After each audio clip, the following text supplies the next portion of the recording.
الرحيم الحمد لله رب العالمين والعاقبة للمتقين والصلاة والسلام على سيد المرسلين نبينا محمد وعلى آله وصحبه أجمعين أما بعد সম্মানিত উপস্থিতি সকলকে সালাম জানাই। আসসালামু আলাইকুম ওয়া রাহমাতুল্লাহি ওয়া বারাকাতুহু। আমরা আমাদের নিয়মিত ক্লাস, যেটা আজকের দিনে আমাদের সৌদি আরবের সময় অনুযায়ী ইশার নামাজের পর শুরু করে থাকি। ইতিপূর্বে আমরা মাগরিব ও ইশার মাঝে কুরবানির কিছু আলোচনা করেছিলাম মাসলা মাসাইল নিয়ে, সেটা একটা আলাদা বিষয় ছিল। কিন্তু এখন আবারও সেই ইশারের পর যে সময় আমি আসলাম এই সময়ই ক্লাস ইনশাআল্লাহ শুরু হবে। নামাজের সময় একটু আগে পরে হওয়ার কারণে সময়টা আগে পরে হয়। আমরা গত সপ্তাহে একটা ইম্পর্টেন্ট, খুবই জরুরি বিষয়, যেটা বর্তমান সময়ে আরো বেশি জরুরি, সেই বিষয়ের বা সেই ফেরকা ও দলের সম্পর্কে আলোচনা করেছিলাম। আপনারা কি যারা আজকে এখন উপস্থিত আছেন তারা গত সপ্তাহে কয়জন ছিলেন? একটু একটু হাত নাড়া দিবেন। কয়জন ছিলেন আপনাদের মধ্যে? আশরাফুল 3বার বললে কি হবে? একবারই তো যথেষ্ট। আমি ভাবছি যে 3জন ছিল না। আশরাফুল ইসলাম ছিল, জি। আব্দুল মুমিন ছিল, আর কেউ ছিল না। এখন বলেন, আপনারা যারা ছিলেন না আমি তাদেরকে কি পড়াবো, বা ওই ওই বিষয়টা সম্পর্কে এখন কি করি? যদি আমি বলি যে আপনারা সেটা শুনেছিলেন পরে রেকর্ড, তাহলে কয়জন শুনেছিলেন?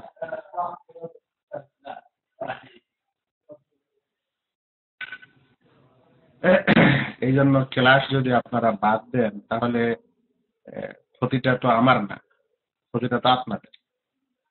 অনুরূপ আবার আমার ক্ষতি হলো এই যে আমাকে বিরক্ত লাগে যে একটা জিনিস পড়িয়েছি, আবার ওই জিনিসটা কিভাবে যারা পড়েনি তাদেরকে কিভাবে আমি পড়াবো। আমি ওটা পড়াতে চাচ্ছি না। আমাদের বিষয় ছিল ইসনা আশারিয়া, আল ইসনা আশারিয়া আরবি নাম, বাংলা বলতে পারেন ইসনা আশারিয়া শিয়া সম্প্রদায়। তাদের পরিচিতি ও বিশ্বাস নিয়ে আমরা আলোচনা করছিলাম। ইসনা আশারিয়া শিয়াদেরকে ইমামি শিয়াও বলা হয়, কারণ তারা 12 জন ইমামে বিশ্বাস রাখে।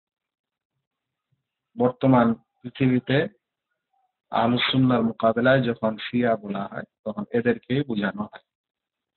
এটা ছিল সংক্ষিপ্ত কথা। তাদের 12 জন ইমাম কে, কখন জন্ম হয়েছিল, কখন মৃত্যু, 12তম ইমামের অবস্থা কি, তাদের বিভিন্ন উল্লেখযোগ্য প্রসিদ্ধ ব্যক্তিবর্গের উল্লেখ করেছিলাম, এবং তাদের ওই সকল ব্যক্তিবর্গের বিশেষ গ্রন্থ ও বইয়েরও কথা সামান্য ভাবে আমরা বলেছিলাম সংক্ষিপ্ত আকারে। এখন আজকে সেই ইসনা আশারিয়া শিয়ার বিশ্বাস বা আকীদা সম্পর্কে আজকের আলোচনা। কেউ এদিক ওদিক মন না দিয়ে ভালো করে শুনবেন আর রেকর্ড করবেন। মাঝখানে কেটে গেলে আমার দোষ না, তবে রেকর্ড করে নেন। খুবই গুরুত্বপূর্ণ বিষয়। আমি যেখান থেকে এই আলোচনাটি করছি সেটা আমার নিজস্ব কোনো বক্তব্য নয়, বরং আল মাউসুয়া আল মুয়াসসারা ফিল আদিয়ান ওয়াল মাযাহিব ওয়াল আহজাব আল মুআসিরা, সহজ বিশ্বকোষ ধর্ম, মাযহাব এবং বর্তমান যুগের ফেরকার সম্পর্কে, যেটা সৌদি আরবের একটা বিশেষ প্রতিষ্ঠান আন-নাদওয়া আল আলামি আল শাবাব আল ইসলামী, সংক্ষিপ্ত আকারে বলা হয় ওয়ামি, সেই সংস্থার পক্ষ থেকে এই বইটি ছাপানো হয়েছে। এবং এখানে এই বইটি আমাদের খুবই গুরুত্বপূর্ণ, কারণ সকল ইসলামের নামে যত ফেরকা আছে সকলের পরিচিতি সংক্ষিপ্ত আকারে বর্ণনা করা হয়েছে এবং তাদের বিশ্বাস ও আকীদা ইত্যাদিও খুবই সংক্ষিপ্ত আকারে বর্ণনা করা হয়েছে। যে বইটি ইংলিশ কিংবা বাংলা ভাষায় হওয়া অতি আবশ্যক। 2 খণ্ডে রয়েছে, বড় বই, মোটামুটি হয়তো 1000 পৃষ্ঠারও বেশি হবে বা ওরকম হবে। কেউ যদি পড়ে তো ভালো। আমরা সেই বই থেকেই, সেই বইয়ের প্রথম খণ্ড আর ওই প্রথম খণ্ডের প্রায় পৃষ্ঠা নম্বর 55 এই ফেরকা বা এই মতবাদ সম্পর্কে আলোচনা হয়েছে। সেখান থেকে আমি তথ্যগুলি আপনাদের তুলে দিচ্ছি। এই তথ্যগুলির বিশেষ গুরুত্ব হলো এই যে বইটি একজন লেখক না, বরং প্রত্যেকটি ফেরকা সম্পর্কে বিশেষ কিছু লোককে দায়িত্ব দেওয়া হয়েছিল লিখতে। তারা লিখেছে এবং এই সংস্থা সেগুলোর সুপারভাইজিং করেছে, সম্পাদনা করেছে। যেমন একটি থিসিসের করা হয়, অতঃপর সেটা লেখা হয়েছে। আজকে আমরা সেই ইসনা আশারি শিয়া সম্প্রদায়ের আকীদা সম্পর্কে আলোচনা করব।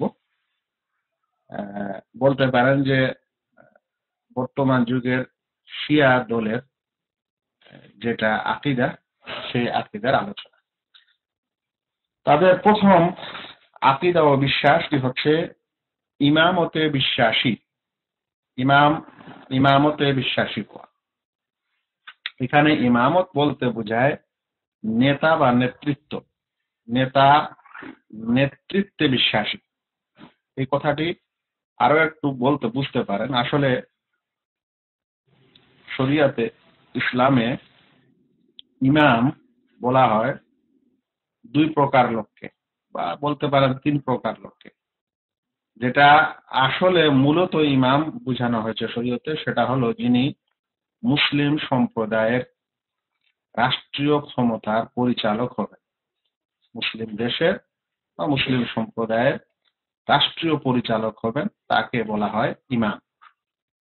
আর দ্বিতীয় ইমাম বলা হয় নামাজের ইমাম। ইমাম কথাটি যিনি অগ্রগামী, যার আনুগত্য করা হয়, অনুসরণ করা হয়।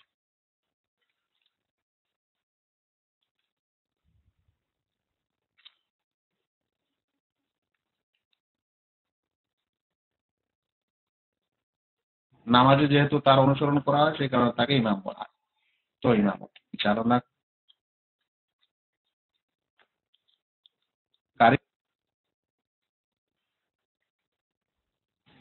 তো এখানে ইমামত বলতে সে রাষ্ট্র পরিচালককে বোঝানো হচ্ছে। শেষ জ্ঞানের পণ্ডিত তারা হচ্ছেন ওই, যেমন তিরমিজি, ইমাম ইবনে মালিক, তো এগুলা হচ্ছে ইমাম। কারণ তারা এত বেশি পাণ্ডিত্য লাভ করেছেন যে তাদের ওই পাণ্ডিত্যে আমরা তাদের অনুসারী। যাই হোক, তো শিয়াদের প্রথম আকীদাটি হলো ইমামতে বিশ্বাস করা। ইমামত মানে রাষ্ট্র পরিচালককে বিশ্বাস করা, এটাকে খলিফা বলা। এই বিশ্বাসটা তাদের মধ্যে কি আছে, এই বিশ্বাসটার বর্ণনা কি? এই বিশ্বাসটার বর্ণনা হলো এই যে রাসূল সাল্লাল্লাহু আলাইহি ওয়াসাল্লামের পরে একজন ইমাম হবেন, আর সেই ইমামটি নির্দিষ্ট রূপে রাসূল সাল্লাল্লাহু আলাইহি ওয়াসাল্লাম কর্তৃক নির্বাচিত হতে হবে। রাসূল সাল্লাল্লাহু আলাইহি ওয়াসাল্লাম কর্তৃক নির্ধারিত ও নির্বাচিত ইমাম হওয়া চাই। আল্লাহ রাসূল সাল্লাল্লাহু আলাইহি ওয়াসাল্লামের জন্য এটা বৈধ নয়, তাদের কথা অনুযায়ী, তাদের মন্তব্য অনুযায়ী, যে তিনি দুনিয়া থেকে চলে যাবেন এবং তারপরে কাউকে এই ইমামতের দায়িত্ব দিবেন না। রাসূল সাল্লাল্লাহু আলাইহি ওয়াসাল্লামের পরে কাউকে ইমামতির দায়িত্ব দেওয়া ছাড়াই এবং খেলাফতের দায়িত্ব দেওয়া ছাড়াই তিনি নির্দিষ্টভাবে স্পষ্ট রূপে কাউকে এর দায়িত্ব দেওয়া ছাড়াই তিনি দুনিয়া থেকে চলে যাবেন, এটা বৈধ না। তাই তিনি অবশ্যই কাউকে খেলাফতের দায়িত্ব দিয়ে গেছেন এবং ওটা দলিল প্রমাণ আকারে, মানে তিনি অবশ্যই নির্দিষ্ট রূপে স্পষ্ট বলে দিয়ে গেছেন। এরকম নয় যে কিছু গুণাগুণ বলে দিয়ে গেছেন, যে এই গুণের ভিত্তিতে কাউকে ইমাম বা খলিফা নির্বাচন করতে হবে। এখানে এখানে বুঝার বিষয় হলো আহলুস সুন্নাহ ওয়াল জামায়াতের নিকট এটা আকীদা যে রাসূল সাল্লাল্লাহু আলাইহি ওয়াসাল্লামের পর কে খলিফা হবে নির্দিষ্টভাবে রাসূল সাল্লাল্লাহু আলাইহি ওয়াসাল্লাম বলে যাননি। তবে তার জীবদ্দশাতে তিনি জি আর না কেন লিখছেন ভাই? শুনেন আপনারা, কিছু লেখার দেখে দরকার নেই, প্রশ্ন না করা পর্যন্ত কেউ কিছু লিখবেন না। রাসূল সাল্লাল্লাহু আলাইহি সাল্লাম যখন আহলুস সুন্নাহ ওয়াল জামায়াতের বিশ্বাস হলো রাসূল সাল্লাল্লাহু আলাইহি সাল্লাম মারা গেছেন, মৃত্যুর পূর্বে তিনি নির্দিষ্ট রূপে কাউকে খলিফা বা তার প্রতিনিধি, কিসের নবুয়তের প্রতিনিধি না, নবুয়তের নিয়মে দেশ ও ও জনগণ পরিচালনার প্রতিনিধি, দেশ মুসলিম দেশ এবং মুসলিম জনগণ পরিচালনার প্রতিনিধি করে দিয়ে যাননি নির্ধারিত রূপে। এটা আহলুস সুন্নাহ ওয়াল জামাতের বিশ্বাস। তবে কে ইমাম হতে পারে, কে খলিফা হতে পারে তারপরে, সেটা মানুষের মানে সেই সময়ের যারা ছিলেন তাদের মধ্যে যার গুণ এবং বেশি ভালো, বেশি জ্ঞানী, রাসূল সাল্লাল্লাহু আলাইহি ওয়াসাল্লাম দুনিয়াতে যাকে বিভিন্ন দায়িত্ব দিয়ে গেছিলেন, তার জীবদ্দশাতে তিনি কাউকে ইমামতি করিয়েছিলেন। এরকম একটি ছোট ইমামত ইশারা করে বড় ইমামতের ইঙ্গিত করে, এই সকল কিছু বিবেচনা করে আহলুস সুন্নাহ ওয়াল জামাআহ আবু বকর রাদিয়াল্লাহু তাআলা আনহুকে প্রথম খলিফা হিসাবে মনোনীত করেন বা প্রথম খলিফা মানেন। কিন্তু শিয়াদের বিশ্বাস হলো যে এই আহলুস সুন্নাতের থেকে তাদের বিরোধ হলো কয়েকটি জিনিস এখানে। এক নম্বর, তারা মনে করেন যে রাসূল সাল্লাল্লাহু আলাইহি সাল্লামের জন্য এটা বৈধই নয় যে তিনি কাউকে নির্ধারণ করা ছাড়াই মারা যাবেন। আহলুস সুন্নাহ ওয়াল জামাতের বিশ্বাস হলো কাউকে নির্ধারণ করেন। দ্বিতীয় পার্থক্য হলো যে তারা বলছেন নির্দিষ্ট রূপে কাউকে তিনি নির্ধারণ করে গেছেন। আহলুস সুন্নাহ ওয়াল জামাতের কথা হলো নির্দিষ্ট রূপে কাউকে নির্ধারণ করে যাননি, গুণাগুণ বর্ণনা হয়েছে, সেই গুণের আওতায় যে আসবে সে খলিফা হওয়ার যোগ্য। তখন তারা মনে করেন যে রাসূল সাল্লাল্লাহু আলাইহি সাল্লাম যাকে এই খেলাফতের বা ইমামতের বিষয়ে নির্ধারণ করে গেছেন তিনি হলেন আলী রাদিয়াল্লাহু তাআলা আনহু। আর এটা গাদিরে খাম ঘটনায় তিনি ওসিয়ত করেছিলেন। গাদিরে খামের ঘটনাটা কি? ইমাম মুসলিম শরীফে একটি হাদিস এসেছে, আল্লাহ রাসূল সাল্লাল্লাহু আলাইহি সাল্লাম বিদায় হজ থেকে যখন মদিনায় ফিরছিলেন, তখন রাস্তায় একটা স্থান ছিল, স্থানে তিনি আরাম করছিলেন বা সেখানে কিছুক্ষণের জন্য বিরতি নিয়েছিলেন। সেই স্থানটির নাম ছিল গাদিরে খাম। গাদিরে খামটা কি জিনিস? স্থানের নাম। খাম এক লোকের নাম, আর গাদির মানে হলো পুকুর, আমাদের বাংলা ভাষায় বলতে পারেন। খামের পুকুরের স্থানে রাসূল সাল্লাল্লাহু আলাইহি সাল্লাম বিরতি নিয়েছিলেন এবং সেখানে কিছু তিনি সাহাবাদেরকে আদেশ ও উপদেশ দিয়েছিলেন। শিয়ারা বলে থাকে ওই গাদিরে খামের ঘটনায় রাসূল করিম সাল্লাল্লাহু আলাইহি সাল্লাম আলী রাদিয়াল্লাহু তাআলা আনহুকে নির্দিষ্ট রূপে খলিফা নির্ধারণ করেছিলেন। তিনি ওসিয়ত করেছিলেন যে আমার পরে আলী হবে খলিফা বা ইমাম। ওসিয়ত করেছিলেন, যাকে ওসিয়ত করা হয়, ওসিয়তকৃত ব্যক্তিকে আরবিতে বলা হয় ওসি। সেজন্য তারা বলেন যে আলী রাদিয়াল্লাহু তাআলা আনহু হচ্ছেন আল্লাহ রাসূল সাল্লাল্লাহু আলাইহি সাল্লামের ওসি, মানে ওসিয়তকৃত ব্যক্তি। কি বিষয়ে? খলিফার বিষয়ে, যে তিনি খলিফা হবেন আমার পরে। এই কথাটা শিয়ারা বলে থাকে যে ওই ঘটনা এরকম হয়েছিল। ওই ঘটনাটি সাব্যস্ত, গাদিরে খাম বা খামের পুকুর পাড়ে রাসূল সাল্লাল্লাহু আলাইহি সাল্লামের কিছু ওসিয়ত করা, উপদেশ দেওয়া, এটা প্রমাণিত মুসলিম শরীফের হাদিসে আছে। কিন্তু ওই ওসিয়তে আলী রাদিয়াল্লাহু তাআলা আনহুকে খেলাফতের দায়িত্ব দিয়েছিলেন বা ওসিয়ত করেছিলেন, এই কথাটা প্রমাণিত।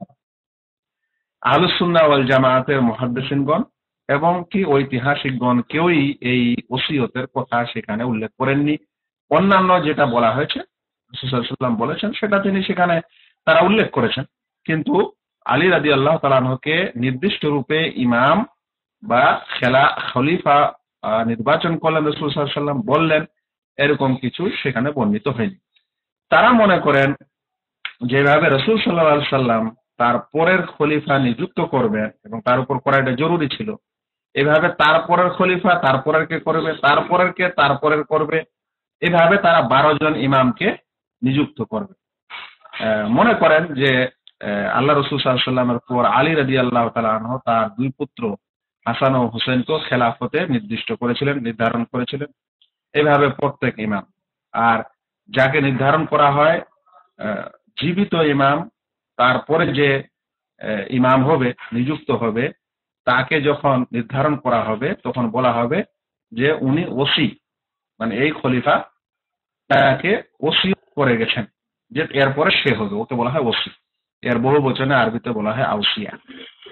আশা করি এই আকীদাটি বা বিশ্বাসটি আপনাদের কাছে স্পষ্ট। হ্যাঁ, স্পষ্ট না? স্পষ্ট নয়? এখন হু হা করেন। একাই আপনি বলছেন এস এম কাজ, আর কেউ আছে না? নাই জাগত এখানে? জাগ্রত আছেন কিনা রে ভাই আপনারা? আব্দুল কাইম এতক্ষণে জি, এই জি খালি শুধু যেটা লিখেছেন, তাই এত দেরি হয়ে গেল? আচ্ছা, কথাগুলি শুনেন, কথাগুলি শুনেন, সবসময় কাজে দিন। মনে রাখেন, নিম্নের আইডির ভাইয়েরা কোনো সাড়া দিচ্ছেন না, আপনারা সাড়া দেন, নাহলে আমি কাকে শোনাচ্ছি কথা বুঝতে তো পারছি না, যদি একটু সাড়া না পাই। শিয়া, ইমামি শিয়াদের আকীদাগুলির একটি অন্যতম আকীদা শুনলেন, যেটাকে ইমামত, ইমামতে বিশ্বাসী এবং এর বিশ্বাসী হওয়া বা ইমামতের আকীদা তাদের মধ্যে আসে, এবং এর ব্যাখ্যা ও বিশ্লেষণ শুনলেন। তাদের আরেকটি আকীদা বা বিশ্বাস হচ্ছে আল ইসমা, আরবিতে বলা হয় ইসমা। ইসমা শব্দটির বাংলা বুঝার জন্য মাসুম কথাটি মনে রাখবেন। মাসুম মানে নিষ্পাপ। তো এরা নিষ্পাপের দাবিদার বা নিষ্পাপে বিশ্বাস রাখে। কার নিষ্পাপে? ব্যাখ্যাটা শুনে। তাদের ধারণা অনুযায়ী তাদের প্রত্যেক ইমাম ভুল ত্রুটি থেকে মুক্ত এবং ছোট বড় গুনাহ থেকে নিষ্পাপ। আজকে আমি আপনাদের এটা বলছি না যে তাদের 12 জন ইমাম কে কে। তাদের 12 জন ইমাম রয়েছে, যেখান থেকে তারা শরিয়ার যাবতীয় কিছু শিখে ও মানেও নেই। সেই 12 জন ইমামের ইসমতের আকীদা তারা রাখে, মানে এই 12 জন ইমাম নিষ্পাপ। আহলুস সুন্নাহ ওয়াল জামাতের আকীদার সাথে কি বিরোধ এখানে? এখন আমি যদি আপনাদের আবার আহলুস সুন্নাহ ওয়াল জামাতের আকীদাটা বুঝাই, তাহলে অনেক সময় লেগে যাবে। তবে লাগুক, শুনাই। আহলুস সুন্নাহ ওয়াল জামাতের আকীদা হলো যে ইসমতের দাবি করা যাবে না, নিষ্পাপের দাবি করা যাবে না। মানে সাধারণ মানুষ, নবী এবং রাসূল ছাড়া কেউই নিষ্পাপ নয়, কেউই মাসুম নয়। নবী এবং রাসূলগণও কি মাসুম না মাসুম নয়, এ নিয়ে মতভেদ রয়েছে। তবে তাদের সম্পর্কে এটা আহলুস সুন্নাহ ওয়াল জামাতের কাছে সর্বসম্মতিক্রমে মানে সর্বসম্মতিক্রমে এটা স্বীকার করা হয়েছে যে রাসূলগণ তাদের রিসালাত প্রচারে, তাদের দাওয়াতে যে দায়িত্ব দিয়ে তাদেরকে প্রেরণ করা হয়েছে, মানে রিসালাত, তো রিসালাত প্রচার ও প্রসারে তারা মাসুম। তাদেরকে আল্লাহ রাব্বুল আলামিন যে দায়িত্ব দিয়ে দুনিয়াতে প্রেরণ করেছিলেন, সেই দায়িত্ব প্রচার প্রসারে তারা মাসুম, মানে তারা নিষ্পাপ, তাতে তাদের কোনো পাপ নেই। এছাড়া অন্য ক্ষেত্রে তাদের পাপ হওয়ার সম্ভাবনা রয়েছে, কারো দ্বারাই হয়েছে, তবে সেটা ক্ষমাযোগ্য। যেমন জানেন, আদম আলাইহিস সালাম জান্নাতে যা নিষেধ করা হয়েছিল, যে গাছ ফল খাওয়া থেকে, তা খেয়েছিলেন, তাহলে ইসমত হলো না, মাসুম হলেন না। তারপরে মুসা আলাইহিস সালাম থাপ্পড় মেরেছিলেন, বা এটা প্রমাণিত। তারপরে আরো ইত্যাদি নবীগণের যেগুলা ঘটনা অন্য ক্ষেত্রে বলা হয়। তো তাদের তাবলিগে ও দাওয়াতে নিষ্পাপ, মাসুম। অন্যান্য ক্ষেত্রে মাসুম এটা বলা যায় না, তবে তাদের যখনই ভুল ত্রুটি হতো, তো ভুল ত্রুটিতে তারা অব্যাহত থাকতেন না। এটা একটা কথা মনে রাখতে হবে যে নবী এবং রাসূলগণ তাদের দাওয়াতে ও তাবলিগে নিষ্পাপ, মাসুম। যে দায়িত্ব তাদের দিয়ে পাঠানো হয়েছিল তাতে তারা মাসুম। অন্যান্য ক্ষেত্রে যদি তার ভুল হওয়ার সম্ভাবনা রয়েছে, অন্যান্য ক্ষেত্রে তাদের মাধ্যমে ভুল হওয়ার সম্ভাবনা রয়েছে, যদি হয়েছে তো সেই ভুলের উপর তাদেরকে প্রতিষ্ঠিত রাখা হয়নি, ভুল হতে গেলে সেটাকে আবার সংশোধন করে দেওয়া হয়েছে। অতঃপর কিছু নবীর মাধ্যমে এরকম কিছু ভুল ত্রুটিও লক্ষণীয়। এটা হচ্ছে আহলুস সুন্নাত ওয়াল জামায়াতের সারাংশ, ইসমত ও মাসুম বা নিষ্পাপ হওয়াকে কেন্দ্র করে। শিয়া মনে করে তাদের প্রত্যেক ইমাম নবী তো বাদ, প্রত্যেক ইমামের মধ্যে প্রথম ইমাম আলী রাদিয়াল্লাহু তাআলা আনহু, তাদের বলছে যে তারা সকলেই ভুল ত্রুটির ঊর্ধ্বে এবং ছোট বড় গুনাহ থেকে নিষ্পাপ। আশা করি এই আকীদাটাও বুঝলেন। এই সকল শিয়াদের আরেকটি আকীদা হলো আল ইলমে লাদুন্নির আকীদা। ইলমে লাদুন্নির আকীদা, ইলমে লাদুন্নি কথাটা আমাদের দেশে আপনারা শুনে, লাদুন্নি কথাটা বলা হয় সাধারণত আমাদের এই সুফিরা, পীরতন্ত্রের লোকেরা, তারা বলে ইলমে লাদুন্নি। ইলমে লাদুন্নি কথাটা ওরা বলে থাকে। এই শিয়া আকীদার সাথে তাদের যোগসূত্র রয়েছে। অনেকগুলা মোটা মোটা আকীদা রয়েছে আমাদের দেশের এই পীরতন্ত্র বা কবর পূজারীদের, যেটা এই শিয়াদের আকীদা থেকে কনভার্ট বা এরই কোন না কোন সূত্রে গাঁথা। তো শুনেন এটা, তাহলে বুঝতে পারবেন যে এখান থেকে কিভাবে ওরা নিয়েছে। ওটা আমার এখানে বোঝানোর প্রসঙ্গ না, তবে কোনো সময় বোঝানো যেতে পারে, গভীর বিষয়। বলছেন যে শিয়াদের একটি আকীদা হলো ইলমে লাদুন্নির আকীদা। লাদুন্নি কথাটা কি? লাদুন আরবি শব্দ, যার অর্থ বাংলায় করতে পারেন নিকট হতে, যে অমুকের নিকট থেকে। তো লাদুন কথাটার হলো নিকট এর মানে। ওরা বলছে যে ইলমে লাদুন্নি বলে বিশ্বাস করে, নিকটের ইলম। এই ইলমে লাদুন্নি বলতে কি জিনিস, কি বুঝায়, কোন ইলমকে বুঝায়, কোন জ্ঞানকে বুঝায়? তো বলছেন তারা মানে বলে থাকে যে প্রত্যেক ইমামকে রাসূল করিম সাল্লাল্লাহু আলাইহি সাল্লামের নিকট থেকে কিছু জ্ঞান দেওয়া হয়েছে।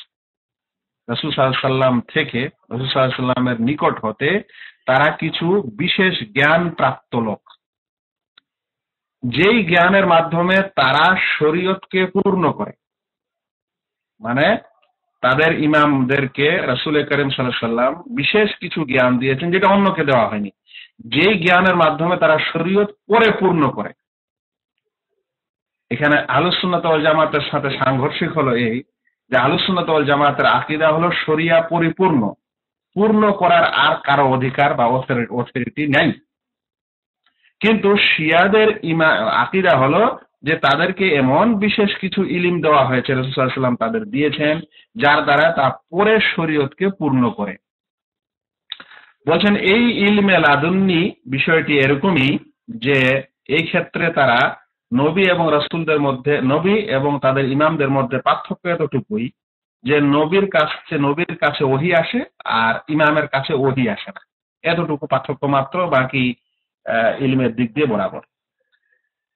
বলছেন যে রাসূল সাল্লাল্লাহু আলাইহি ওয়াসাল্লাম তাদেরকে শরীয়তের ভেদ ও রহস্য দিয়ে গেছেন, যেন যুগ অনুযায়ী তারা লোকদেরকে বর্ণনা দেন। তো এটাকে বলা হয় ইলমে লাদুন্নি, মানে এমন জ্ঞান, বিশেষ জ্ঞান, যেটা বিশেষ রূপে বিশেষ কিছু মানুষকে দেওয়া হয়, যেটা অন্য কেউ পায় না। তো যত সকল পীর আছে তারাও কিন্তু নিজের পীরদের সম্পর্কে ইলমে লাদুন্নির আকীদা রাখে, যে সে লাদুন্নি ইলম পেয়েছিল, ইলমে লাদুন্নি পেয়েছিল। আর পীরেরা দলিল দিয়ে থাকে যে মুসা আলাইহিস সালাম যখন খিজির আলাইহিস সালামের কাছ থেকে ইলম নেয়, কোরআনের সূরা ইসরার যে সূরা কাহফে যে বর্ণনা এসেছে, সেখানে এই লাদুন কথাটি উল্লেখ হয়েছে, ওয়া আতাইনাহু মিন লাদুন্না ইলমা। তো বলছে এটাকে বলা হয় ইলমে লাদুন্নি, যেটা কোন মানে ইমাম বা কোন নবী বা কোন বিশেষ লোক কাউকে ট্রান্সফার করে দিতে পারে আর অন্যকে দিবে না। এই ভেদ ও এই রহস্যকে বলা হয় ইলমে লাদুন্নি। তো শিয়াদের ইলমে লাদুন্নি হলো এই যে রাসূল সাল্লাল্লাহু আলাইহি ওয়াসাল্লাম তাদের ইমামকে বিশেষ ইলম দিয়ে গেছে, ইলমে লাদুন্নি দিয়ে গেছে, যার দ্বারা তারা শরীয়তকে পরিপূর্ণ করে, অর্থাৎ রাসূল সাল্লাল্লাহু আলাইহি ওয়াসাল্লামের যাওয়ার পর। অথচ শরীয়ত পরিপূর্ণ আহলুস সুন্নাত ওয়াল জামাতের নিকট, এবং কোন রূপেই কোন পরের কাউকে শরিয়া পরিপূর্ণ করার অধিকার আহলুস সুন্নাতের কাছে নেই। গবেষণার অধিকার আছে, ইজতিহাদের অধিকার আছে। তাদের এই ইলমে লাদুন্নির বিশ্বাসের পর এবার তাদের আরেকটি বিশ্বাসের নাম হলো খাওয়ারিকুল আদাত। এটাকে বলতে পারেন অলৌকিক, অলৌকিক বিষয়ের বিশ্বাস, অলৌকিকতায় বিশ্বাসী। এই অলৌকিকতা বা অলৌকিকে বিশ্বাসী বলতে কি বোঝায়? অর্থাৎ তারা বলতে চাচ্ছে যে ইমামদের হাতে, যে 12 জন ইমামকে তারা বিশ্বাস করে, বলে ইমামের হাতে এমন কিছু অলৌকিক বিষয় প্রকাশ হওয়া বৈধ, যেই বিষয়গুলিকে মানে অলৌকিক বিষয় প্রকাশ হওয়া বৈধ, যেগুলোকে তারা মুজিজা বলে থাকে। আহলুস সুন্নাহ ওয়াল জামাতের কাছে নবীদের যার দেওয়া হয়েছিল আল্লাহর পক্ষ থেকে এই অলৌকিক জিনিস, সেটাকে মুজিজা বলা হয়। কিন্তু তাদের কাছে ইমামদের হাতেও যেটা প্রকাশ পাবে বা পাওয়ার যোগ্য যেই অলৌকিকতা, সেটাকেও তারা মুজিজা বলে থাকে। এমনকি যদি এরকম ঘটে থাকে, একটু আগে শুনলেন ইমামতের বিষয়ে যে প্রথম ইমাম তারপরের ইমামকে নির্বাচন করে যাবে নির্ধারিত রূপে। যদি কোনো ক্ষেত্রে কোনো ইমাম তারপরের ইমামকে নির্ধারণ না করে, তাহলে অলৌকিক প্রকাশ পাবে, অলৌকিকতা প্রকাশ পাবে, কারামতি প্রকাশ পাবে, মুজিজা প্রকাশ পাবে, এবং সেই মুজিজার মাধ্যমে তারপরের ইমাম নির্বাচিত হবে। তাহলে অলৌকিকতার এদের কাছে বিরাট গুরুত্ব রয়েছে, যার বিষয়টা এখানে শুনলেন। এ সকল শিয়াদের আরেকটি বিশ্বাস হলো গায়েবা। এই বিশ্বাসটির নাম হলো গায়েবা। গায়েব মানে অনুপস্থিত, অনুপস্থিতিতে বিশ্বাস রাখা। এই অনুপস্থিত এগুলো হলো পরিভাষা। এই পরিভাষাগুলি আপনি যদি শুধু শব্দের অর্থ শোনেন তাহলে বুঝবেন না, ওই পরিভাষাটার ব্যাখ্যার দরকার আছে। তোরা গায়েবে বিশ্বাসী, এই গায়েবে বিশ্বাসী বলতে কি বোঝায়, বা গায়েবা শিয়াদের কাছে গায়েবা বলতে কি বোঝায়, যে শব্দটার বাংলা হচ্ছে অনুপস্থিত। বলছে গায়েবা বলতে তাদের সেই বিশ্বাসটি হচ্ছে এই, যে তারা মনে করে যে প্রত্যেক যুগ হুজ্জাতুল্লাহ থেকে শূন্য হবে না, খালি হবে না। প্রত্যেক যুগ, প্রত্যেক শতাব্দীতে হুজ্জাতুল্লাহ, আল্লাহর হুজ্জাত বলে উপাধি কোন ইমাম থাকবেই। এটা হলো তাদের ধারণা। তাদের ইমামদের প্রত্যেক ইমামের নামের সাথে একটা করে তারা উপাধি লাগায়, যেটা আগের দার্সে, আগের ক্লাসে বলা হয়েছে। যেমন মনে করেন কারো নামের সামনে কাউকে বলা হয়, সকলগুলার টাইটেল রয়েছে নামের সাথে সাথে। কারো নাম হলো মুজতাবা, কারো নাম হলো শহীদ, কারো উপাধি হলো সাজ্জাদ, কারো উপাধি হলো বাকের, কারো উপাধি হলো সাদেক, কারো উপাধি হলো কাজেম, কারো উপাধি হলো রেদা, কারো উপাধি হলো তাকি, কারো উপাধি হলো নাকি, কারো উপাধি হলো জাকি। আর শেষ উপাধিটা 12তম হুজ্জা, আল হুজ্জা আর কায়েম আল মুনতাজার। হুজ্জা, হুজ্জাতুল্লাহ মানে আল্লাহর হুজ্জাত, আল্লাহর দলিল। এটা একটা বিরাট তাদের ইমামের বলতে পারেন যে উপাধি। তো বলতে চাচ্ছে যে প্রত্যেক যুগ হুজ্জাতুল্লাহ থেকে শূন্য হবে না, মানে হুজ্জাতুল্লাহ একজন থাকবেই, এরকম উপাধির। এই হুজ্জাতুল্লাহ থাকতেই হবে প্রত্যেক যুগে। বলছি এই বিশ্বাসের কারণে যেটা প্রমাণিত হয় যে তাদের 12তম ইমাম, যার নাম হলো হাসান আল আসকারী, সে সিরদাবে, সিরদাবের অর্থ হলো সুড়ঙ্গে অনুপস্থিত হয়ে গেছে, বা বলতে পারেন আত্মগোপন করেছে। তো গায়েবার কথা, গায়েবার বিশ্বাস আত্মগোপন করার বিশ্বাস। বলতে চাচ্ছে যে প্রত্যেক যুগ আল্লাহর হুজ্জত থেকে, এত বড় ইমাম থেকে খালি থাকবে না, শূন্য থাকবে না, অবশ্যই থাকবে।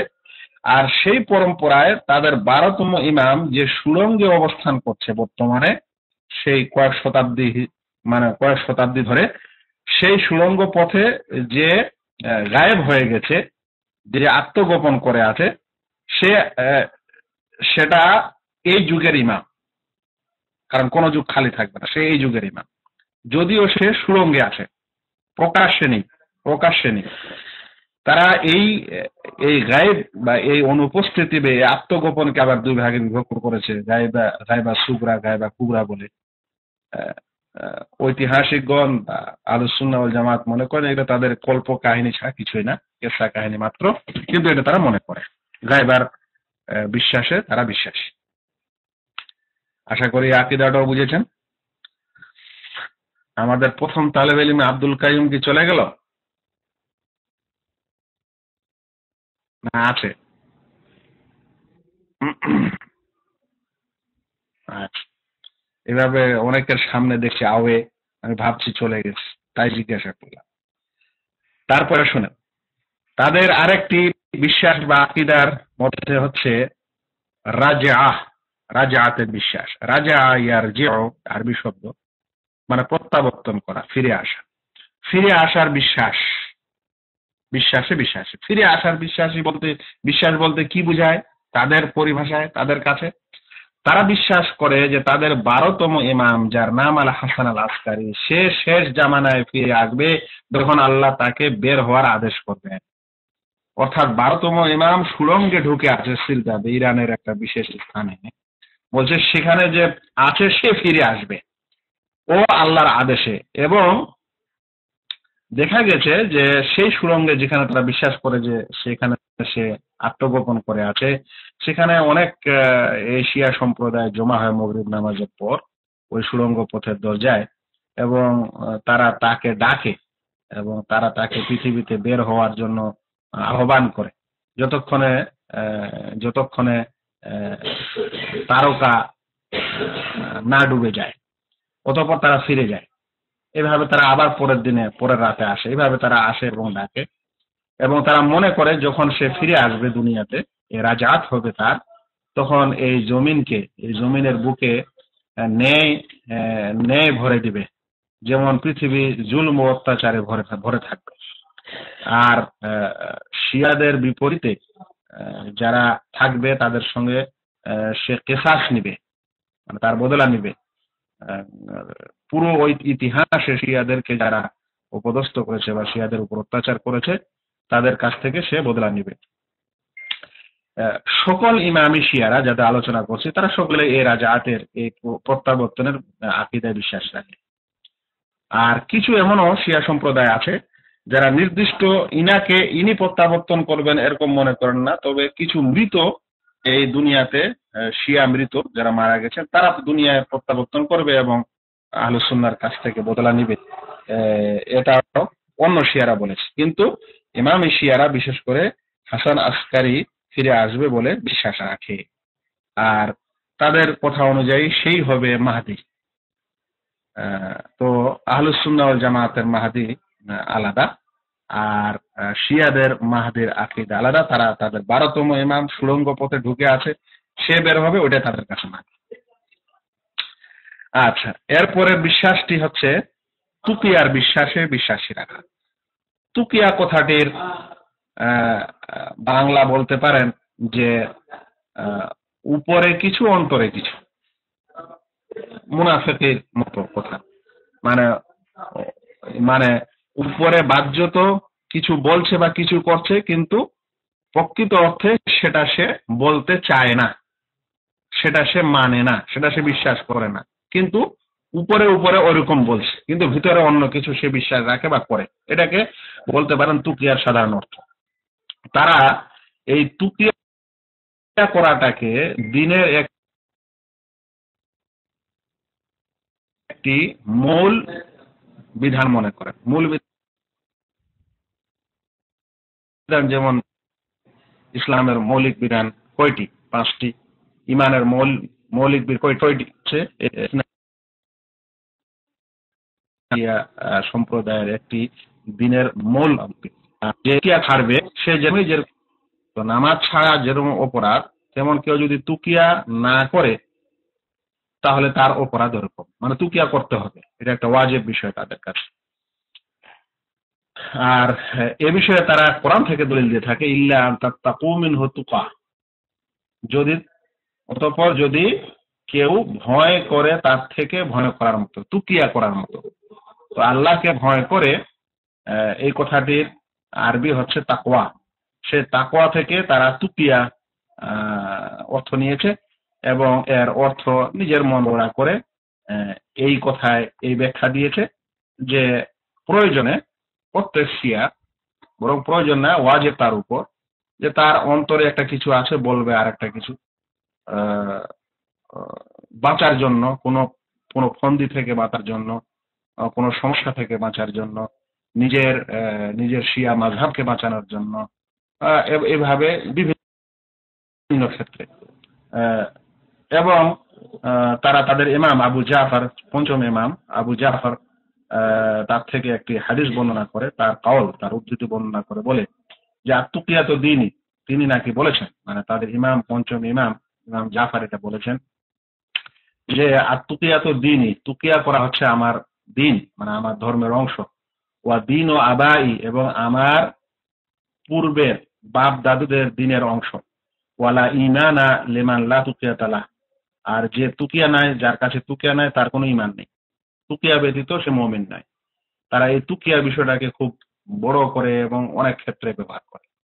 মানে আপনাকে হয়তো আপনার সঙ্গে বন্ধুত্ব করছে, কিন্তু ওর অন্তরে বন্ধুত্ব নেই, এটা হলো তুকিয়া। মানে উপরে উপরে বন্ধুত্ব করছে, ভিতরে শত্রুতা রয়েছে। আপনার যে কোনো সমস্যায় বলে দিল একটা কথা, কিন্তু মানে আপনার সুনামই করলো, অথচ কিন্তু ও আপনার সুনাম করে না অন্তর দিকে। এগুলো হলো তুকিয়া, মানে মুনাফেকাত, হিলা বাহানা করা। তো এটাকে বলা তুকিয়া, এবং তুকিয়া তাদের দিনের একটি অংশ। যেরকম শুনলেন, তাদের বিশ্বাসগুলির মধ্যে আরেকটি বিশ্বাস হচ্ছে মুতাআহ। মুতাআতে বিশ্বাসী করে, মুতা মেরেজ, মুতা বিবাহে বিশ্বাসী। মুতা মেরেজটা কি জিনিস? মুতা মেরেজ হলো যে কেউ কারো কোনো কোনো মহিলাকে বিবাহ করতে চায়, বলতে পারেন যে তার সঙ্গে যৌন মিলন করতে চায়, বলছে যৌন মিলন করার জন্য সে যাকে তাকে অফার করতে পারে, বলতে পারে, এবং সেই মিলনের বিনিময়ে কিছু মোহর দিয়ে দিবে, তারা মোহরানা বলে। দেওয়ার পর ওই ম্যারেজ করবে, এটা কন্ট্রাক্ট ম্যারেজ বলতে পারেন, 1 দিন 2 দিন 10 দিন ইত্যাদি করার পর, মানে 10 দিনের উদ্দেশ্যেই, ওখানে কোনো তালাক টালাক নাই, কিছু নাই। 10 দিন হয়ে গেল, তাকে কিছু পয়সা করে দিল, এই বন্ধন শেষ হয়ে গেল। এটাকে বলা হয় মোতা, বিবাহ। তারা মনে করে যে এই মহিলাদের সঙ্গে মোতা করা, মানে এরকম বিবাহ করা, কন্ট্রাক্ট ম্যারেজ করা, এটা হচ্ছে উত্তম আদত, উত্তম স্বভাব, ও আফজালুল কুরবাত, এবং উত্তম নৈকট্য লাভ। এ বিষয়ে আবার তারা কোরআনের আয়াত থেকে করেছে, ফামাস্তামতাআতুম বিহি মিনহুন্না ফাআতুহুন্না উজুরাহুন্না ফারিদা। অতঃপর তোমরা তাদের থেকে যা কিছু ইস্তেমতা করবে, লাভ উঠালে তোমরা তাদেরকে তাদের আজের দিয়ে দাও। ফাআতুহুন্না উজুরাহুন্না ফারিদা। আর তাদের আজের, তাদের বদলা তাদের দিয়ে দাও, এটি নির্ধারিত বিষয়। এখান থেকে তারা ধরলে সূরা নিসার আয়াত।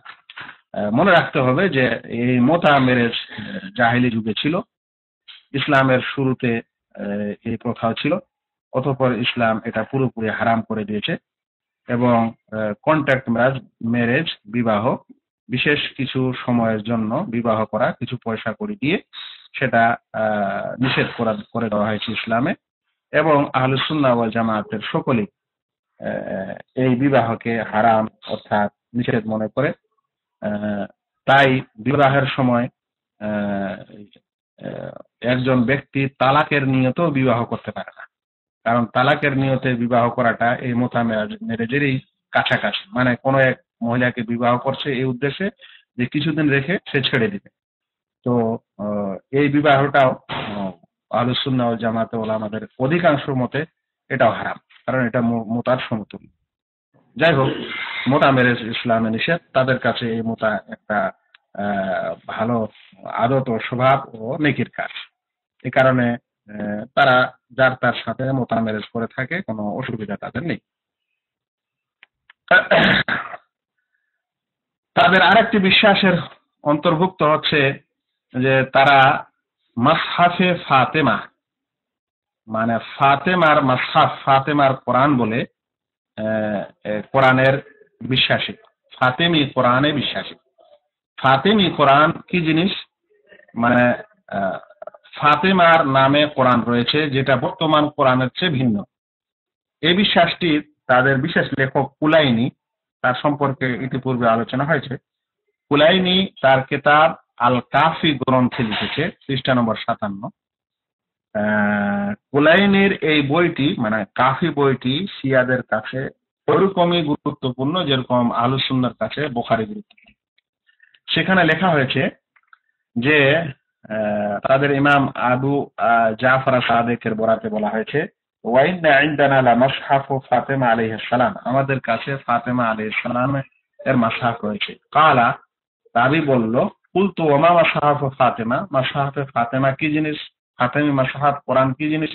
কালা মাসহাফুন ফিহি মিথলু কুরআনিকুম হাদা সালাস মাররাত, বলছেন যে ওই ফাতেমি মাসহাফটি হচ্ছে তোমাদের এই কোরআনের 3 ডবল, তোমাদের এই কোরআনে যা আছে তার 3 ডবল।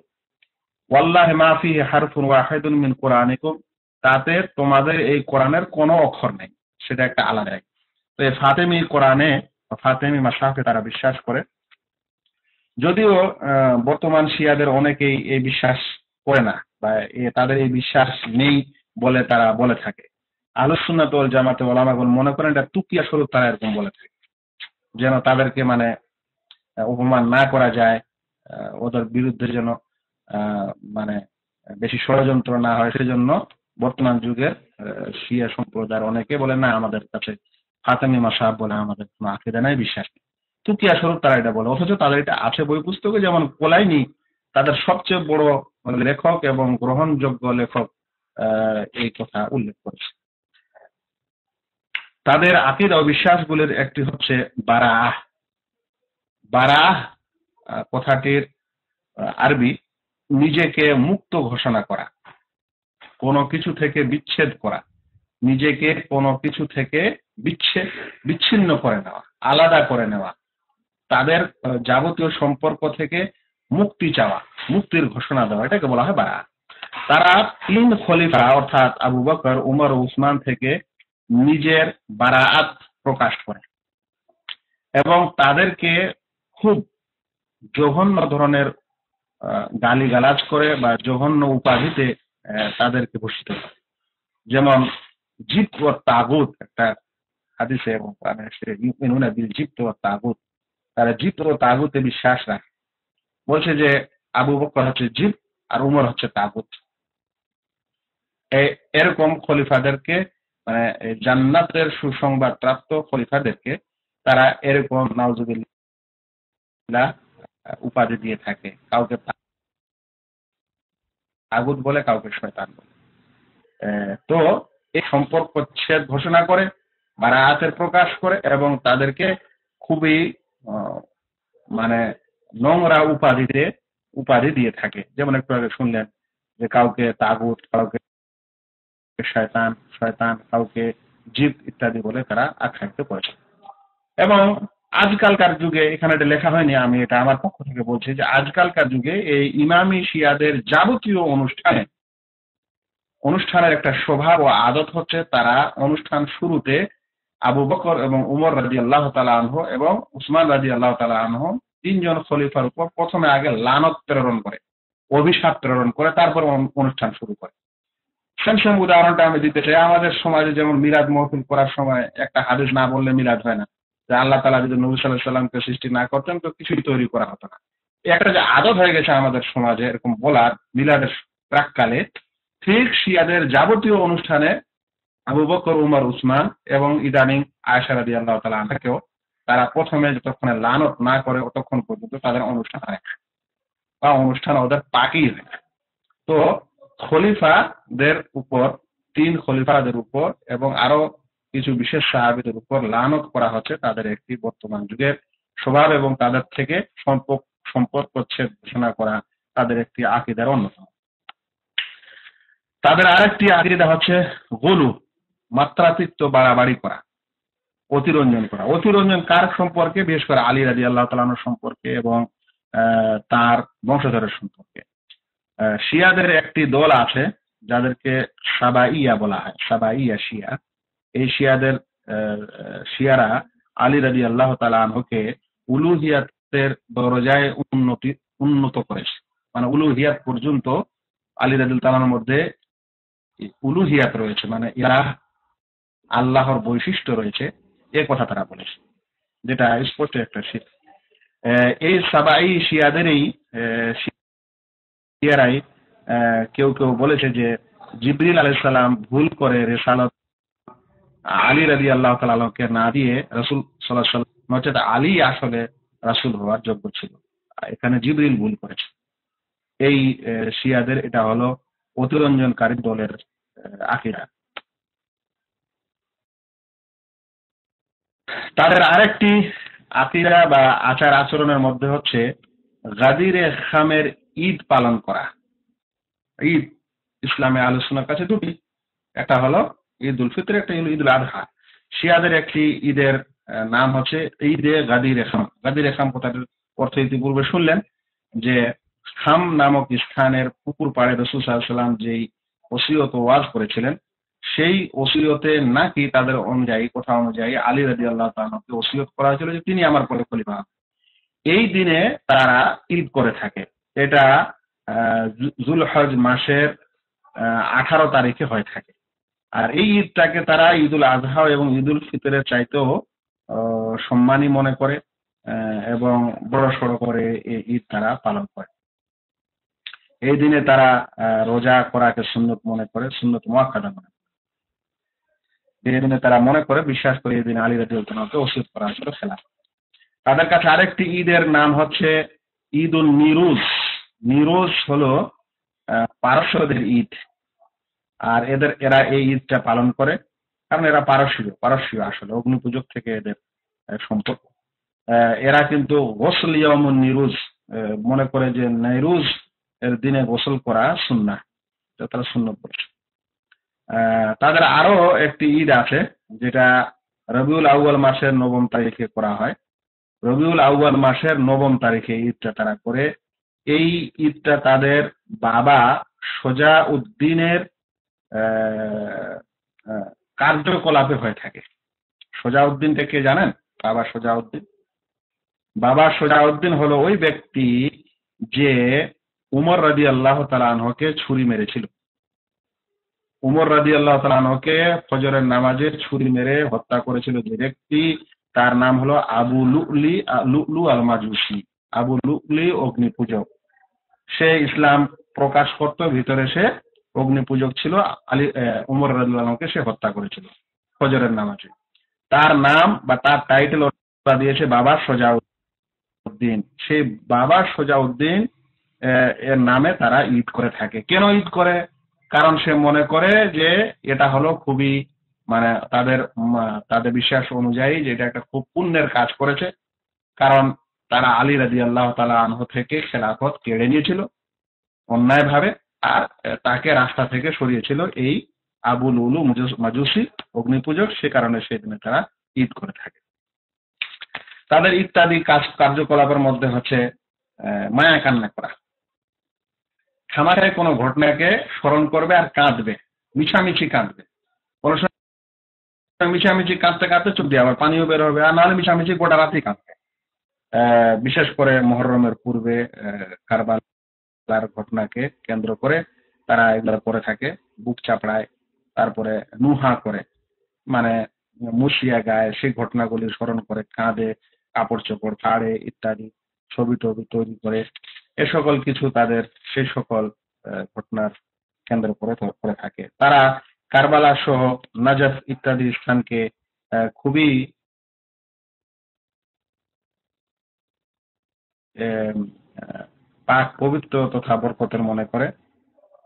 এমনকি কেউ যদি মানে সেখানে যায় তাহলে হজের সমান আর সমান নেকি হয়।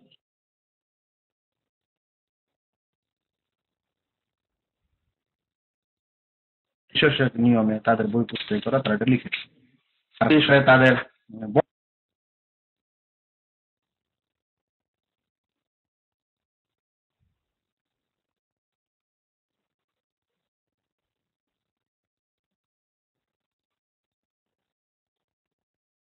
চিত্র দেখতে চায় এবং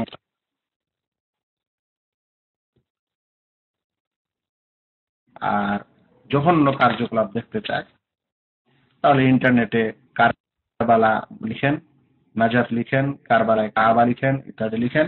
হ্যাঁ, মহরমের সময় দেখেন তারা সেখানে কি অবস্থা করছে, গায়রুল্লাহ কিভাবে ইবাদত করছে।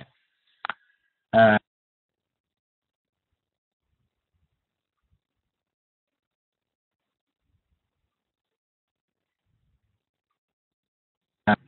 আকিদার অন্তর্ভুক্ত। বাকি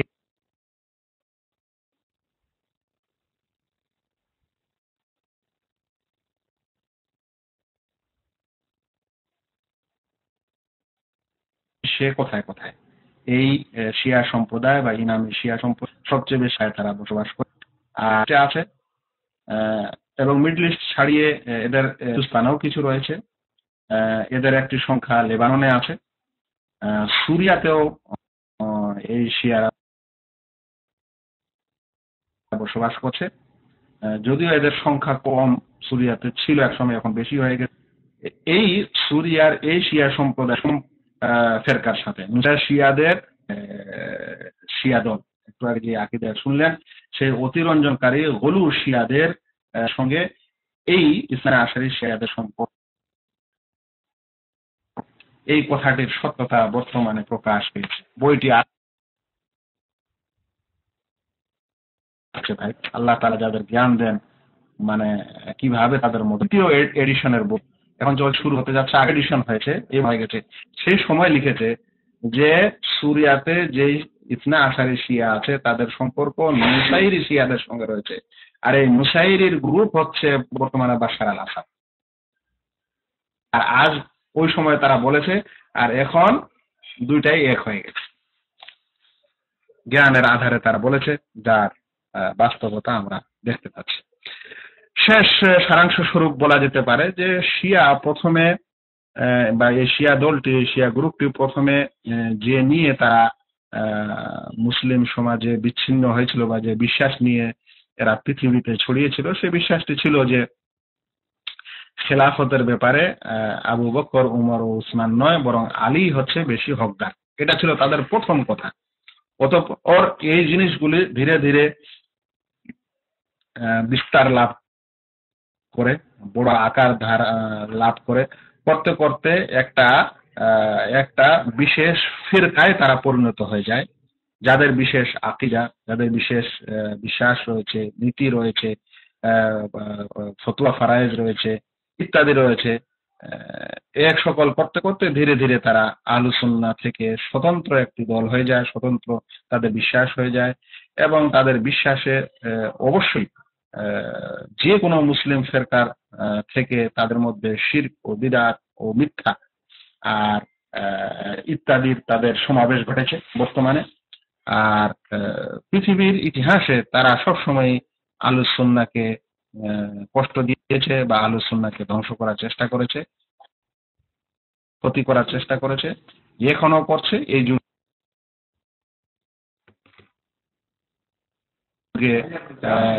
তাদের কথা এবং তাদের আচরণ আরো, সেই কারণে তাদের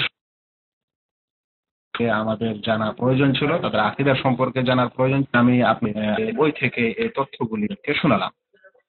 আশা করি আপনারা উপকৃত হয়েছেন এবং প্রত্যেক আহলুস সুন্নাহকে এ সম্পর্কে কিছু না কিছু জ্ঞান রাখা উচিত, যেন তারা তাদের সম্পর্কে ভুল ধারণা যেটা আমাদের সমাজে রয়েছে, আমাদের সমাজের বড় মুসিবত হলো যে যাকে পাঞ্জাবি পায়জামা আর টুপি আর পাগড়ি পরতে দেখে তাকেই ইসলামের জ্ঞানী ও পণ্ডিত বা তাকে ভালোবাসতে লাগে, ইসলামের নামে যেই কথা বলে তাকেই ভালোবাসতে লাগে। আমাদের দেশের মানুষ এই সকল শিয়ার স্বভাব, বিশেষ করে শিয়ার তাহজিব ও তামাদ্দুন, তাদের সংস্কৃতি উপমহাদেশে ভারতে তখন বিস্তার লাভ করেছিল যখন বিশেষ নবাবরা এই বাংলা ও বিহারে তারা নবাবি করত, তারা ছিল শিয়া সম্প্রদায়। তখন থেকে শিয়ার অনেক কিছুই আমাদের বাংলা সমাজে ঢুকেছে, প্রবেশ করেছে এবং এখনো রয়েছে। সেখান থেকে একটা বন্ধুত্ব রয়েছে ওদের সঙ্গে, ওদের আকীদার সঙ্গে, ওদের কথার সঙ্গে, ওদের অনেক নামের সঙ্গে, যেগুলো থেকে আমাদেরকে ফিরে আসতে হবে এবং সেগুলো আমাদের পরিত্যাগ করতে হবে, নচেত আমরা শিয়া মার্কা সুন্নি মুসলিম হব। বা এখন অনেকে আসি, অনেকে আমরা তাদের আকীদা ও বিশ্বাসের উপর বিচার না করে তাদের লিডারশিপ ও তাদের নেতৃত্বের উপরে আমরা নেতৃত্বকে বিচার করি এবং তাদের এমন কথাকে আমরা বাহবা দিই যেটা হয়তো তারা তুতিয়া স্বরূপ বলে আর কিছু বলে, এবং তাদেরকে আমরা আদর্শ মনে করি দিন কায়েমের জন্য, রাষ্ট্রে ইসলামিক আইন আনয়নের জন্য। তাদেরকে বিশেষ করে চিন্তা করা দরকার যে তারা কোন মডেল পেশ করতে চায় আমাদের আহলুস সুন্নাত দেশে, যেটাকে শিয়া মডেল, সেই শিয়া মডেলের ইসলাম যদি নিয়ে আসা হয় তাহলে তার অবস্থা কি হবে, তার বিশ্বাসের কি হবে। তো এগুলো থেকে আমাদেরকে দূরে সরতে হবে এবং বোঝার চেষ্টা করতে হবে। প্রথমে নিজের ঘরের শত্রুকে চেনা একটা প্রয়োজন, নচেত আপনি কিভাবেই বিশ্ব জয় করতে পারেন বা বিশ্বে আপনার ক্ষমতা বিস্তার করতে পারেন। আশা করি আপনারা বুঝেছেন। ওমা আলাইনা ইল্লাল বালাগ। আসসালামু আলাইকুম ওয়া রাহমাতুল্লাহি ওয়া বারাকাতুহু। শিয়া শব্দটির তাহকিক করুন। তাদেরকে যে শিয়া উপাধি কে দিল? তারা কি নিজেদেরকে শিয়া পরিচয় দিয়ে গর্ব করে? শিয়া ও তাশাইয়্যু একটা বিষয় যেটা ঐতিহাসিক বিষয়, শুধু এটা এখনকার বিষয় নয়। ঐতিহাসিকরাই তাদেরকে শিয়া বলেছেন। শিয়ানে আলী বলা হয়েছে। শিয়ান বা শায়া তাশাইয়্যু মানে যে যার দিকে বলতে পারেন যে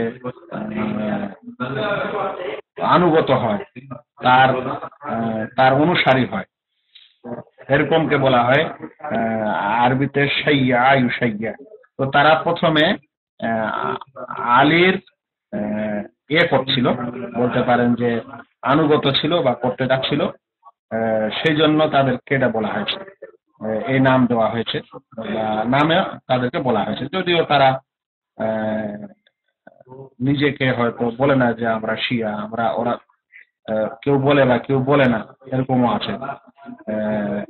তবে তাদের আসল নাম যেটা আরব সমাজে দেওয়া হয় বা বলা হয় সেটা হলো রাফেজা। এই নামটা বেশি প্রযোজ্য। কেন? রাফাজা ইয়ারফুজু রাফ, এর মানে হয় যে প্রত্যাখ্যান করা। যেহেতু তারা আবু বকর, ওমর ও ওসমান রাদিয়াল্লাহু তাআলা আনহুর খেলাফতকে প্রত্যাখ্যান করেছিল, সেই জন্য তাদেরকে রাফেজি বলা হয় এবং এই নামটা বেশি ভালো। নচেত তারা অন্য কোনো নামও দিয়েছে, তবে ইতিহাসে এই নামটি এসেছে, শিয়া নামটি এসেছে এবং শুরুতেই এটা এসেছে, বিশেষ করে যখন প্রথম দল ইসলামের সৃষ্টি হয়, খারেজি এবং শিয়া, সেই সময় সেটা হয়েছে। তো শিয়া কথাটির বাংলা অর্থ হলো অনুসারী বা ভক্ত বা দল। তো প্রথমে তারা নিজেকে আলী অনুসারী বলতো, আলী ভক্ত বলতো, আলী দল বলতো। এই কারণে তাদেরকে অনেকে শিয়া বলে থাকে বা এই নামটি বলা হয়। জি, খুবই মাইক ছাড়ছি, কিন্তু ইন্টারন্যাশনাল প্রশ্ন নিতে যাচ্ছি, আন্তর্জাতিক প্রশ্ন আর ওই সকল জিনিসের সমাধান আমি দিতে পারি না, দিয়ে লাভ নাই, আর অনুসরণও করা যাবে না, মানাও যাবে না। সেজন্য এরকম কোনো প্রশ্ন চাই না। যেই ফেরকার সম্পর্কে আলোচনা হলো, তাদের আকীদা ও বিশ্বাসের সম্পর্কে আলোচনা হলো, আপনি এটা জানলেন, এটা জানা হচ্ছে আপনার প্রথম কর্তব্য, যে আপনি এই শিয়া সম্প্রদায়, বর্তমান যুগে যাদের শিয়া বলা হচ্ছে, যদিও তারা অনেক গ্রুপে বিভক্ত, কিন্তু যেটা বড় দল, তাদের এই সকল আকীদা ও বিশ্বাস রয়েছে, এটা আপনি জানলেন কিনা, এটা প্রথম কথা। এটা যখন জানতে পারলেন, তখন আহলুস সুন্নাহ ওয়াল জামাতের আকীদার থেকে তাদের আকীদা ও বিশ্বাসের মধ্যে কতখানি পার্থক্য রয়েছে সেটা অনুধাবন করতে পারলেন কিনা। যদি অনুধাবন করতে পারলেন, তাহলে আপনাকে এখন চিনতে হবে যে মানুষকে কারোর সঙ্গে বন্ধুত্ব ও শত্রুতা, ভালোবাসা ও নাবাসা এই আকীদার উপর ভিত্তি করে হয়ে থাকে, এবং সেই অনুযায়ী আমাদেরকে এই বর্তমান যুগে চলতে হবে ও বুঝতে হবে, এবং কারোর সঙ্গে সম্পর্ক রাখতে হবে বা ছিন্ন করতে হবে।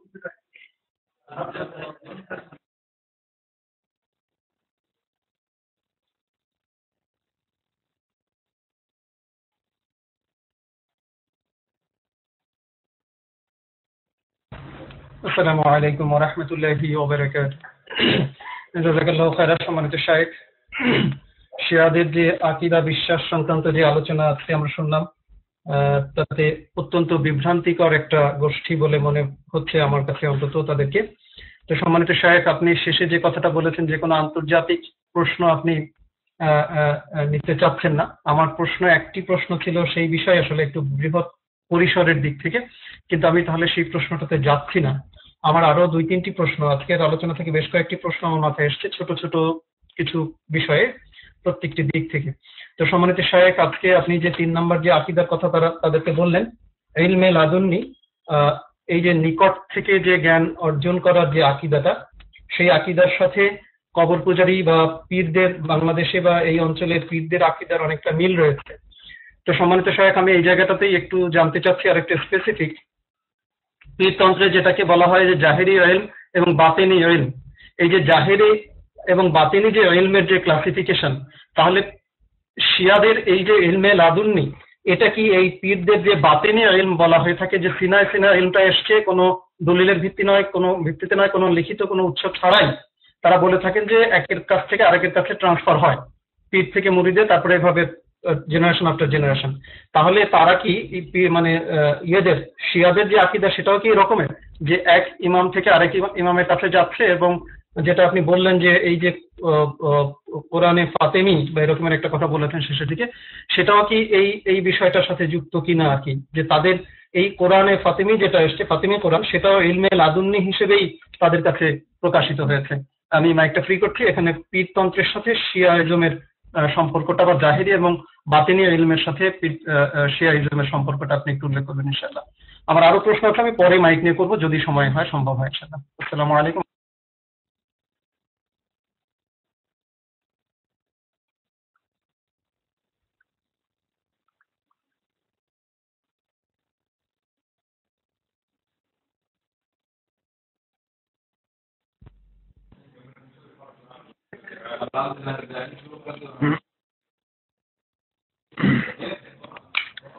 জি, আলহামদুলিল্লাহ। একটি ভালো প্রশ্ন। এ বিষয়ে কিছু সংক্ষিপ্ত কথা বলি আর কিছু বিস্তারিত কথার দিকে ইঙ্গিত করেছে। গবেষক ওলামাগণ ইলমে লাদুন্নি ও ইলমে বাতিনের মধ্যে কোনো পার্থক্য মনে করেন না। যেটাই ইলমে লাদুন্নি সেটাই ইলমে বাতিনি। গবেষক ওলামাগণ আকীদার তারা এই দুটাকে একই মনে করেন। তাহলে আপনার এই ধারণা ঠিক, যে যেটা ইলমে বাতিনি বলা হয় সেটাই কিন্তু ইলমে লাদুন্নি বলা হয়।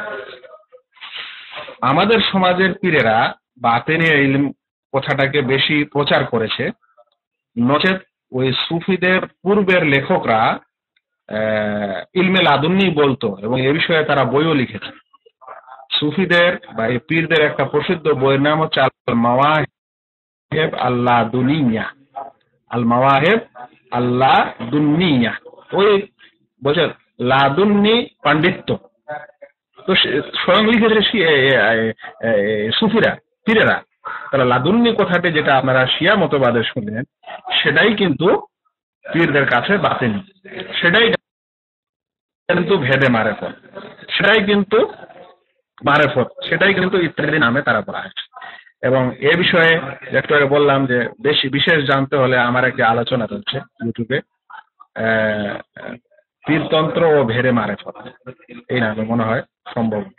ভেদে মারেফত কথাটা আছে, তার আগে পীরতন্ত্র, হ্যাঁ পীরতন্ত্র ও ভেদে মারেফত, এই আলোচনাটা শুনে নেবেন। সেখানে বিস্তারিত কিভাবে তাদের এই মারেফতের ভেদ বা এই লাদুন্নি জ্ঞান বা এই বাতেনি জ্ঞান অর্জন হয়, কিভাবে আসে তারা বলে থাকে, সেখানে তার বিস্তারিত রয়েছে। তো মোট কথা হলো ইলমে লাদুন্নি আর বাতেনি ইলম, এই কথাটির মধ্যে গবেষক ওলামায়ে কেরামের মধ্যে কোনো পার্থক্য নেই। যেটাই ইলমে লাদুন্নি তারা বলে থাকে সেটাই হলো বাতেনি।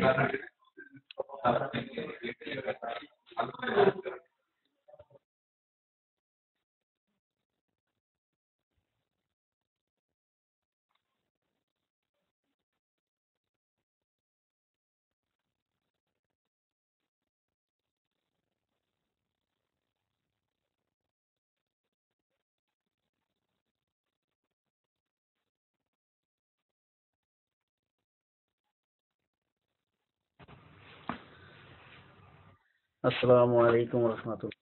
আমার একটি প্রশ্ন হলো, আমি এখানে সাধারণ জীবন চলার পথে এই প্রশ্নটার সম্মুখীন হচ্ছি। মুশরিকদের কাছে মাঝে মাঝে কাজে কর্মে তারা বলে থাকে যে আমাদের জন্য দোয়া করিস। অসুস্থ ব্যক্তির জন্য কি মুশরিক কাফেরদের জন্য কি দোয়া করা জায়েজ আছে?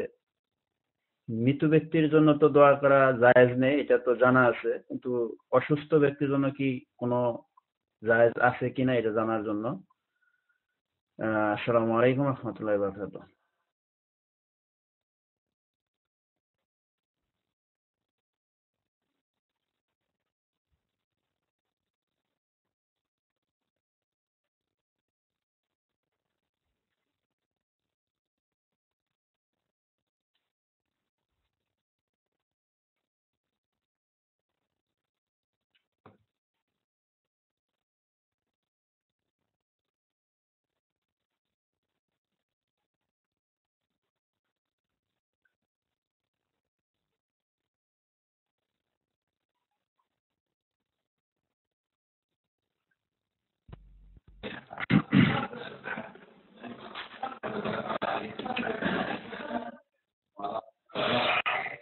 আমার এক ভাই প্রশ্ন করেছেন যে মুসলিম ব্যক্তির জন্য দোয়া করা জায়েজ কি জায়েজ নয়, বিশেষ করে তার সুস্থ কামনার জন্য।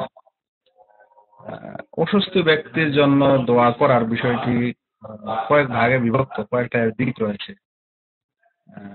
তাদের জন্য রহমত ও মাগফিরাতে দোয়া করা, যে আল্লাহ তাকে ক্ষমা করুক, মাফ করুক ইত্যাদি, এটা না যায়। ইন্নাল্লাহ লা ইয়াগফিরু আন ইউশরাকা, মুশরিকদের জন্য কোনো ইস্তেগফার এবং কোনো মতেই হবে না। নবী এবং রাসূলদেরকেও তাদের মুশরিক পিতামাতার জন্য এইভাবে দোয়া করার নিষেধাজ্ঞা এসেছে। কিন্তু দুনিয়াতে তাদের হেদায়েতের জন্য দোয়া করা জায়েজ রয়েছে, যে আল্লাহ তোমাকে হেদায়েত করুক। আম ভাবে, সাধারণ ভাবে, হে আল্লাহ তুমি কাফেরদেরকে হেদায়েত দান করো। বিশেষ করে সে যদি এমন কাফের হয় যে যুদ্ধকারী কাফের নয়, হারবি কাফের নয়, তাহলে তাদের জন্য আম ভাবে, সাধারণ ভাবে এরকম দোয়া করা যে হে আল্লাহ তুমি এই মুশরিকদেরকে হেদায়েত করো, এটা জায়েজ। আল্লাহ রাসূল সাল্লাল্লাহু আলাইহি ওয়াসাল্লাম দোয়া করেছিলেন। অতঃপর কোন বিশেষ কাফেরের জন্য নাম ধরে দোয়া করাও জায়েজ, আল্লাহ তুমি অমুককে হেদায়েত দান করো। আল্লাহ রাসূল সাল্লাল্লাহু আলাইহি ওয়াসাল্লাম দোয়া করেছিলেন যে হে আল্লাহ দুইজন ব্যক্তির মধ্যে কোনো একজনের মাধ্যমে তুমি এই দিনকে শক্তিশালী করো, এদের হেদায়েত দেওয়ার মাধ্যমে। আবু জাহল ও ওমর বিন খাত্তাব দুজন কাফের ছিল, তখন তাদের নাম ধরে রাসূল সাল্লাল্লাহু আলাইহি ওয়াসাল্লাম এরকম দোয়া করেছিলেন। অনুরূপ তাদেরকে এরকম দোয়া করা যে আল্লাহ তোমাদের হেদায়েত করুক, তোমাকে সঠিক পথ দেখাক, এরকম বলাও কোনো অসুবিধা নেই। কিন্তু কোন ব্যক্তি অসুখ হয়েছে, কোন কাফের ব্যক্তি, এবং সেই অসুস্থতার থেকে সুস্থতা লাভের জন্য দোয়া করা, খাস করে এখানে কিভাবে দোয়া করাটা উচিত সেটা হলো যে ওর সুস্থতা কামনা করা এবং হেদায়েতের কামনা করা, এরকম দুটিরই কামনা করলে ইনশাআল্লাহ কোনো অসুবিধা নেই। আল্লাহ তোমাকে সুস্থতা দান করুক এবং হেদায়েত দিক, এরকম যদি বলা হয় তাহলে ইনশাআল্লাহ কোনো অসুবিধা নেই, সেটা করা যেতে পারে।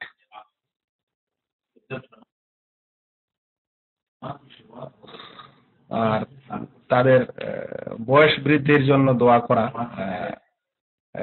বিষয়ে আমাদের সালাফের কিছু কথা এসেছে। বলতে আবু মুসা বিন আনাস বিন মালিক থেকে বর্ণনা করেন, বলছেন যে একজন মাজুসী অগ্নিপূজক তার কাছে কাজ করত, আনাস বিন মালিক। ওকে যখন দোয়া সাহাবী তোলা হওয়া, আল্লাহ তোমার একে কি বলে যে ওমরকে, বয়সকে বৃদ্ধি করুক, ওয়াক্তারা আমওয়ালাকুম, তোমাদের মাল সম্পদ বৃদ্ধি করুক, ফাকানু ইয়াফরাহুনা বিযালিক, এটা তারা শুনে খুব খুশি হতো। এটা একজন তাবেঈর দোয়া, এভাবে তিনি করছিলেন। তো ওদেরকে এরকম দুনিয়াবী বিষয়ে দোয়া দেওয়াটা অনেকে জায়েজ মনে করেন, তাই দুনিয়াবী ক্ষেত্রে তার শাফা কামনা করা ইনশাআল্লাহ কোনো অসুবিধা নাই। তবে তার সাথে সাথে তার হেদায়েতের দোয়া করে দেওয়াটাও বেশি ভালো। শাফার সাথে সাথে তোমাকে আরোগ্য দান করুক, সুস্থতা দান করুক, এবং তোমাকে আল্লাহ হেদায়েতও করুক, এরকম বলা বেশি ভালো। বলতে পারেন সারাংশ স্বরূপ কথাগুলোর এই কাফের সম্পর্কে দোয়া করার বিষয়টি, যে কোনো কাফেরের জন্য ইস্তেগফার করা এবং রহমতের দোয়া করা হারাম, এটা করাই যাবে না। এইভাবে নির্দিষ্ট করে বদদোয়া দেওয়া নিষেধ, যে তুমি কাফেরই থাকো, আল্লাহ যেন তোমাকে হেদায়েত না দেয়, এরকম করাও নিষেধ। যে সকল কাফের হারবি যুদ্ধকারী, তাদের জন্য আম ভাবে দোয়া করা, তারা হেদায়েত পাক, জায়েজ, অসুবিধা নেই। অনুরূপ দুনিয়াবী বিষয়ে কাফেরের জন্য দোয়া দেওয়া বিশেষ কারণে, স্পষ্ট কারণে, তার তার মন রাখার জন্য, ইসলামের দিকে আকৃষ্ট করার জন্য, বা সম্পর্ক থাকার জন্য দুনিয়াবী দোয়া দেওয়া। যেমন শুনলেন তাবের দোয়া যে আমাদের উমর বয়স বৃদ্ধি হোক, মাল সম্পদ বেশি হোক, এরকম করা যাবে।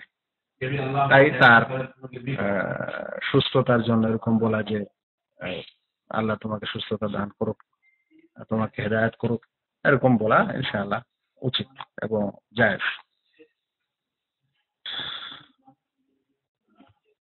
আব্দুল কাইয়ুম কি বললেন? ভেরি নাইস কোশ্চেন, শুকরান। আমি উত্তর দিচ্ছি, আমাকে শুকরান বলেন না। কোশ্চেন করছে তাই উনাকে শুকরান বলে চলে গেলেন। হ্যাঁ, এটা কি ঠিক করলো এস এম কায়েস এবং মাহমুদুল হাসান? আমি কষ্ট করে উত্তর দিচ্ছি, আমাকে শুকরান না বলে, আমাকে না বলে প্রশ্নকারীকেই চলছে। মানে এতই বন্ধুত্ব আপনাদের। তাহলে ঠিক আছে, এখন প্রশ্নটা যার ভালো হবে তারই উত্তর দেওয়া হবে, ওইটা আগে বিবেচনা করা।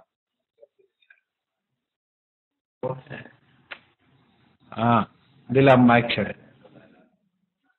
অসুবিধা নেই। কেউ কোনো ভাইকে ভালোবাসে, তার প্রশ্নতে সে কিছু শিখে, সেজন্য তাকে দোয়া দিচ্ছে, জায়েজ, ভালো। আলহামদুলিল্লাহ।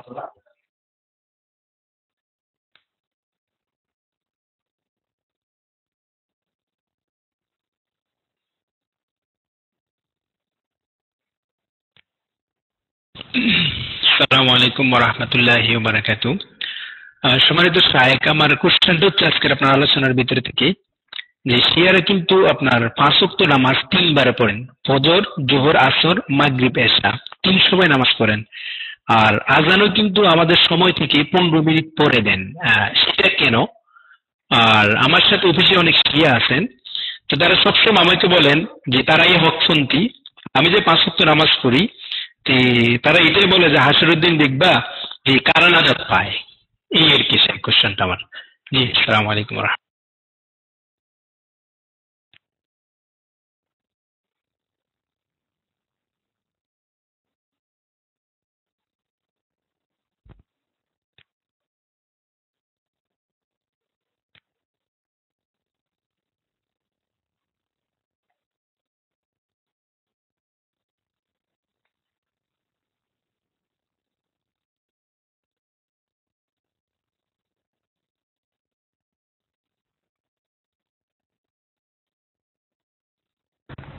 আসসালামু আলাইকুম ওয়া রাহমাতুল্লাহি ওয়া বারাকাতুহু। আব্দুল কাইয়ুম ভাই, আমি যে এখন মাইক নিলাম, এটা আমার সিরিয়ালের মাইক নয়। এটা সিরিয়ালের মাইক নয়, মানে কোশ্চেনের জন্য আমার মাইক সিরিয়াল দেওয়া আছে আপনার আগে, আব্দুল কাইয়ুম ভাইয়ের আগে। তো ইনশাআল্লাহ সম্মানিত শায়েখ আসলে আমি আবার মাইক নেব। তো মাইকটা এমনি নিলাম যেহেতু রুমে শায়েখ নেই। আশা করি শায়েখ চলে আসবেন ইনশাআল্লাহ, ওনার ওখান থেকে হয়তো লগ আউট হয়ে গেছেন। তো অত্যন্ত গুরুত্বপূর্ণ বিষয় আমাদের মনির ভাই যে রকমের প্রশ্নটা করেছেন, আসলে বর্তমান যুগে এই যে জাযাকাল্লাহু খাইর আশরাফুল ইসলাম ভাই আমাদের সিরিয়ালটা বোর্ডে দিয়েছেন উনি, আসলে আমাদেরকে এই ধরনের নানাবিধ লোকের সাথে উঠা বসা করতে হয়। আমাদের সম্মানিত শায়েখ চলে আসছেন, আমি শায়েখের জন্য মাইকটা ফ্রি করছি। আসসালামু আলাইকুম।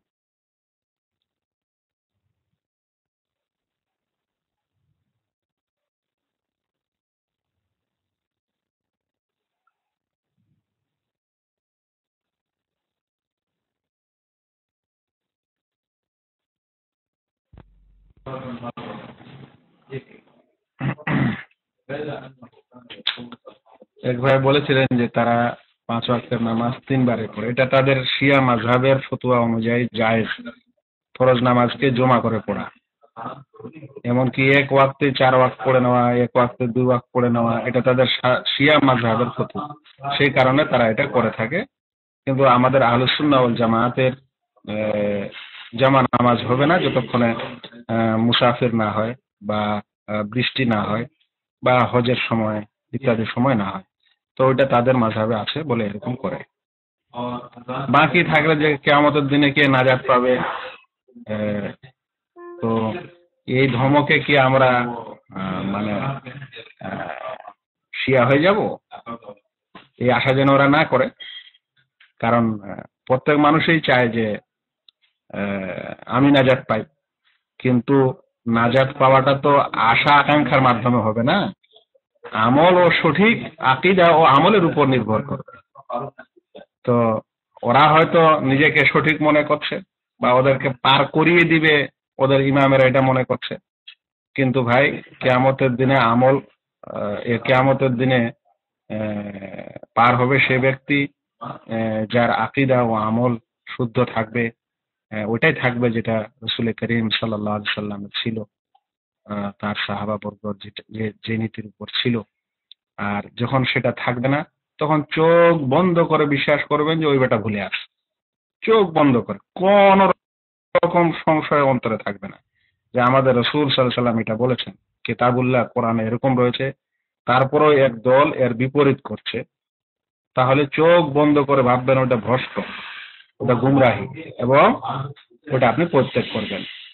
রাসূল সাল্লাল্লাহু আলাইহি সাল্লামের সুন্নাহ হলো, নিয়ম হলো যে 5 ওয়াক্তে 5 টাইমের নামাজ, 5 ওয়াক্তের নামাজ বিশেষ বিশেষ সময়ে পড়া, তার একটা শুরু সময়, তার একটা লাস্ট সময়, আজান হবে তারপরে জামাতের সাথে নামাজ হবে।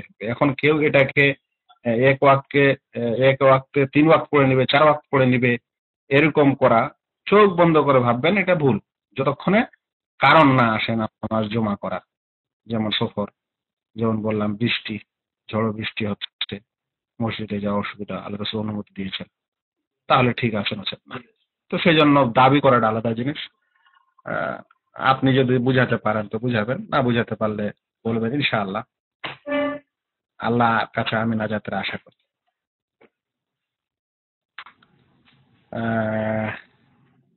আমাদের হাদিসের কেতাবের সম্পর্কে তাদের ধারণা বলতে চাচ্ছিলাম, ভুলে গেছি ওই সময়। আমাদের যে কোনো হাদিসকে তারা মানে না, বুখারী মুসলিম থেকে নিয়ে যতগুলো হাদিসের বই আছে তারা একটাও মানে না। কেন মানে না? এই কারণে মানে না, সংশয় শুধু না, মানেই না। সংশয় বলে তো একটু হালকা করবেন, ওরা বিশ্বাসই করে না যে এগুলো হাদিস, এটা রাসূল সাল্লাল্লাহু আলাইহি ওয়াসাল্লামের কথা। কেন? কারণ তাদের নীতি হলো যে হাদিস বা রাসূলের কথা ওইটাই যেটা শিয়া বর্ণনা করে, আর আমাদের হাদিসের রাবিগুলি, বর্ণনাকারীগুলি শিয়া নয়, সব আহলুস সুন্নাহ।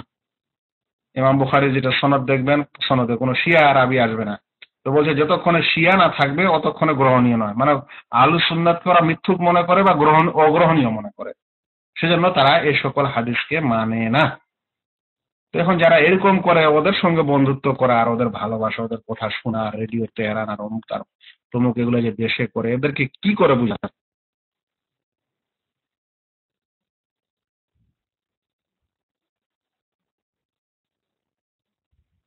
হঠাৎ করে আমার স্ক্রিনটা অনেক বড় হয়ে গেল, কি ব্যাপার আমি বুঝতে পারছি না। শুধু যে এই যে লিখছিলেন এর আগে, কে কি হলো না হলো,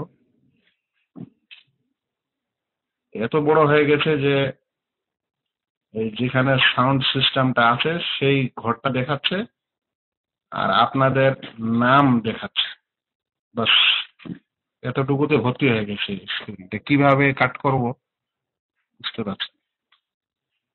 ইএস কি দিয়ে হবে? না, কিছু হলো না। আপনাদের মেসেজটা পড়তে পারছি না। আব্দুল মোমেন আমারে কি বললেন এটা বুঝতে পারছি না, আমি এটা কিভাবে ছোট করা যাবে এখন?